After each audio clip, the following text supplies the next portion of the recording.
ದಿನನಿತ್ಯದ ಅವಸರದ ಶೆಡ್ಯೂಲ್ನಲ್ಲಿ ಆರೋಗ್ಯ ಕಾಪಾಡಿಕೊಳ್ಳಲು ಯಾವ ಆಹಾರ ಸೇವನೆ ಮಾಡಿದರೆ ಉತ್ತಮ? ನಮ್ಮ ಆಹಾರ ಪದ್ಧತಿ ಹೇಗಿರಬೇಕು?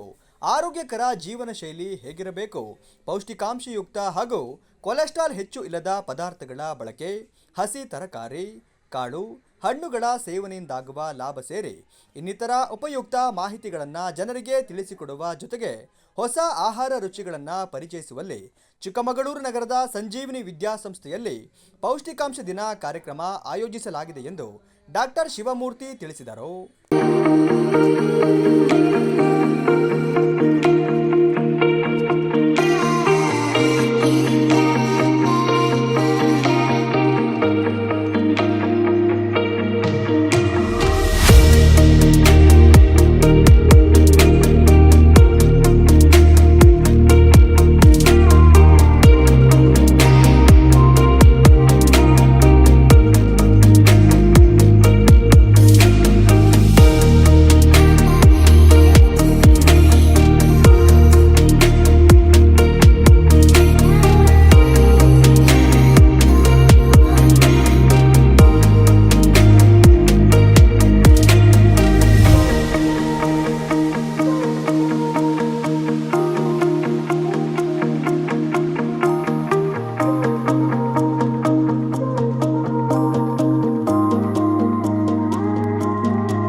ಪ್ರಾಂಶುಪಾಲರಾದ ಹೇಮಾ ಅವರು ಮಾತನಾಡಿ, ಹೋಟೆಲ್ನಲ್ಲಿ ಟೇಸ್ಟಿಂಗ್ ಪೌಡರ್ ಬಳಸಲಾಗುತ್ತಿದ್ದು ಅಂತಹವುಗಳನ್ನು ಜನರು ಸೇವಿಸುವುದರಿಂದ ಗೊತ್ತಿಲ್ಲದೆ ನಮಗೆ ಕಾಯಿಲೆ ಆವರಿಸುತ್ತಿದೆ.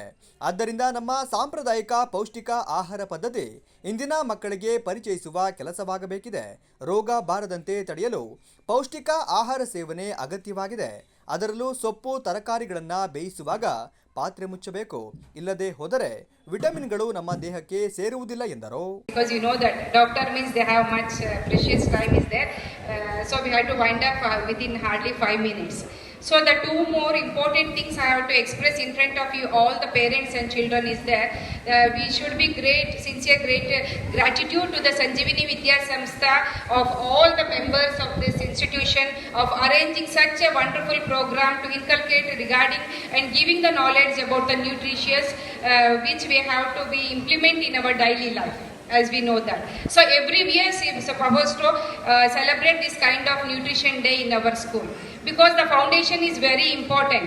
So usually we will give a torture to the nursery parents because the foundation, if you give a good foundation to your children, so they will be grown in a good manner wise. So as the Dr. Shivamurthy sir said this, eat right and live bright. So as I may concern that to become a happy child, we should be a healthy child, isn't it? Where we'll be a healthy, that the child will be always happy. So we should be have the such kind of food which contains all the balanced nutritious food as Dr. Mohan said. ಒಂದು ದಿನಕ್ಕೆ ನಮಗೆ ಒಂದು 3 ಅಥವಾ 4 ಚಮಚ ಸಾಕಾಗುತ್ತೆ ನಮ್ಮ ದೇಹಕ್ಕೆ, ಗೊತ್ತಾಯ್ತಾ? ನೀವು ಏನೇ ತಿಂದ್ರೂ ಸಹ ಸಕ್ಕರೆಯಾಗಿ ಪರಿವರ್ತನೆ ಆಗಿ ನಮಗೆ ಶಕ್ತಿ ಕೊಡೋದು. ನೀವು ರೊಟ್ಟಿ ತಿಂತೀರಿ, ಅದು ಸಕ್ಕರೆ ಆಗಿನೇ ನಿಮಗೆ ಶಕ್ತಿ ಕೊಡುತ್ತೆ. ದೋಸೆ ತಿಂತೀರಿ, ಅದನ್ನು ಅಷ್ಟೇನೆ. ನೀವು ಹಣ್ಣು ತಿಂತೀರಿ, ಎಲ್ಲದನ್ನು ಸಹ ಸಕ್ಕರೆಯಾಗಿಯೇ ಪರಿವರ್ತನೆ ಆಗಿ ನಿಮಗೆ ಶಕ್ತಿ ಕೊಡುತ್ತೆ. ಅದರಿಂದ ಸಕ್ಕರೆ ಅವಶ್ಯಕತೆ ಬಹಳ ಕಡಿಮೆ. ನೀವು ಬೆಳವಣಿಗೆಗೆ ಸಕ್ಕರೆ ಬೇಕೇ ಬೇಕು. ಅದ್ರ ಜೊತೆಯಲ್ಲಿ ನಿಮಗೆ ಬೇರೆ ಹಣ್ಣುಗಳು, ಸೊಪ್ಪು, ತರಕಾರಿ, ಎಣ್ಣೆ ಎಲ್ಲದನ್ನು ಇರುತ್ತೆ. ಎಲ್ಲದನ್ನು ತಿನ್ಬೇಕಾದ್ರೆ ಜಂಕ್ ಫುಡ್ ಅನ್ನ ಆದಷ್ಟು ಕಡಿಮೆ ಮಾಡಬೇಕು.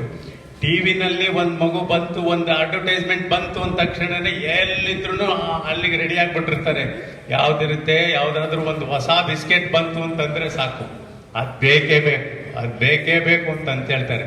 ಅದು ಕೊಡದೆ ಹೋದ್ರೆ ಅದಕ್ಕೆ ಸಮಾಧಾನನೇ ಇರೋದಿಲ್ಲ. ಹೋಗ್ಲಿ, ಹಾಳಾಗೋಗ್ಲಿ ಅಂತ ಕೊಟ್ಬಿಡೋಣ ಅಂತ ಹೇಳ್ತಾರೆ. ಅದನ್ನೇ ಅಭ್ಯಾಸ ಮಾಡ್ಕೊಂಡು ಯಾವಾಗ್ಲೂ ಅದನ್ನೇ ತಿಂತಾರೆ. ಇವತ್ತಿನ ಥೀಮ್ ಇವತ್ತು ನ್ಯೂಟ್ರಿಷನ್ ಡೇ ಸಂಜೀವಿನಿ ವಿದ್ಯಾಸಂಸ್ಥೆ ನಮ್ಮ ಸ್ಕೂಲು ಸೆಲೆಬ್ರೇಟ್ ಮಾಡ್ತಾ ಇದ್ದೀವಿ.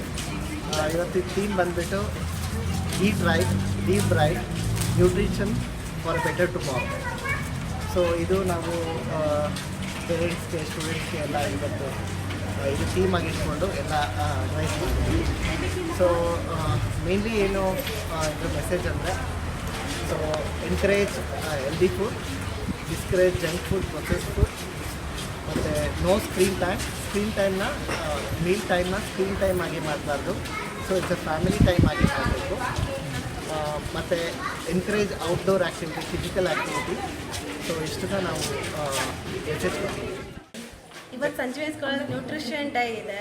ಇದು ತುಂಬ ಖುಷಿಯಾಗಿದೆ. ತುಂಬ ಪೇರೆಂಟ್ಸಿಗೆ ಯೂಸ್ ಆಗೋಂಥದ್ದು, ಮಕ್ಳಿಗೆ ಕೊಡಬೇಕಾಗಿರೋದು ನ್ಯೂಟ್ರಿಷನ್ಸ್ ಎಲ್ಲ ಯಾವ ಥರ ಕೊಡಬೇಕು ಅನ್ನೋದಕ್ಕೂ ನಮಗೆ ಹೆಲ್ಪ್ ಆಗುತ್ತೆ. ಸಂಜೀವಿನಿ ಈ ಶಾಲೆಯಲ್ಲಿ ಬಿಟ್ಟರೆ ಇನ್ನು ಯಾವ ಸ್ಕೂಲಲ್ಲೂ ಆ ಥರ ಮಾಡಿದ್ದು ನಮಗೆ ಗೊತ್ತಿಲ್ಲ. ಸಂಜೀವಿನಿ ಸ್ಕೂಲ್ ಇಂಥ ಆ್ಯಕ್ಟಿವಿಟೀಸ್ ತುಂಬ ಮಾಡ್ತಾರೆ. ಈಗ ಹೇಮಾ ಮ್ಯಾಮು, ಉಡುಪ ಸರು, ಶಾಂತಕುಮಾರಿ ಮ್ಯಾಮು ಅವರೆಲ್ಲ ತುಂಬ ಇದಕ್ಕೆಲ್ಲ ಸಪೋರ್ಟಿವ್ ಆಗಿದ್ದಾರೆ. ಪೇರೆಂಟ್ಸಿಗೂ ಅಷ್ಟೇ ಸಪೋರ್ಟಿವ್ ಆಗಿ ಹೆಲ್ಪ್ ಮಾಡ್ತಾರೆ ಎಲ್ಲ ವಿಷಯಕ್ಕೂ. ಮಕ್ಕಳಿಗೆ ಶಿವಮೂರ್ತಿ ಸರ್ ಬಂದಿದ್ದು ನಮಗೆ ಖುಷಿ ಆಯಿತು. ಇವತ್ತೇನು ನ್ಯೂಟ್ರಿಷನ್ ಡೇ ಮಾಡ್ತಿದ್ದಾರಲ್ಲ, ವರ್ಷನೂ ನ್ಯೂಟ್ರಿಷನ್ ಡೇ ಮಾಡ್ತಾರೆ. ಫ್ರೀ ನರ್ಸರಿಯಿಂದ LKG UKG ಮತ್ತು LKG UKG ಅಷ್ಟೇ. ಫಸ್ಟ್ ಸ್ಟ್ಯಾಂಡಿಂದ ನೆಕ್ಸ್ಟ್ ವರ್ಷದಿಂದ ನಾವೆಲ್ಲ ಮಿಸ್ ಮಾಡ್ಕೊತೀವಿ ಅಷ್ಟೇ. ಬಟ್ ಚಿಕ್ಕ ಮಕ್ಳಿಗೆ ಮಾತ್ರ ಈಗ ನಾವು ಸ್ನ್ಯಾಕ್ಸ್ ಕೊಟ್ಟು ಕಳಿಸಿದಾಗ ನಮ್ಗೆ ಇದು ಬೇಡ ಅದು ಬೇಡ ಅಂತ ಅಂತಿದ್ರು. ಇವಾಗ ಹೋದಷ್ಟು ನ್ಯೂಟ್ರಿಷನ್ ಡೇ ಇವಾಗ ನೋಡ್ಬಿಟ್ಟಿದ್ದಾರಲ್ಲ, ಅವಾಗಿಂದನೂ ಅಷ್ಟೇ ಏನೇನು ತಿನ್ನಬೇಕು ಏನೇನು ತಿನ್ನಬಾರ್ದು. ನಾವು ಹೇಳೋಕ್ಕಿಂತ ಮುಂಚೆ ಮಮ್ಮಿ ಇದು ಬೇಡ ಪಾಪ ಬೈತಾರೆ ಮ್ಯಾಮ್, ಇದನ್ನು ಕಟ್ಟಿ ಅದನ್ನು ಕಟ್ಟಿ ಅಂತ ಹೇಳ್ತಾರೆ. ಅದು ಮಾತ್ರ ತುಂಬ ಖುಷಿ ಆಗುತ್ತೆ.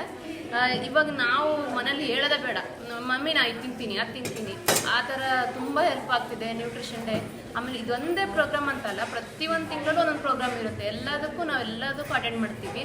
ಪೇರೆಂಟ್ಸಿಗೂ ಅಷ್ಟೇ ಎಲ್ಲ ಒಂಥರ ಖುಷಿ. ಎಲ್ಲರೂ ಫ್ರೆಂಡ್ಸ್ ಥರ ಆಗ್ಬಿಟ್ಟಿದ್ದೀವಿ ಇವಾಗ. ಎಲ್ಲರೂ ಸೇರ್ತೀವಿ, ಎಲ್ಲರೂ ಇದೆಲ್ಲ ಚೆನ್ನಾಗಿ ಮಾಡ್ತೀವಿ.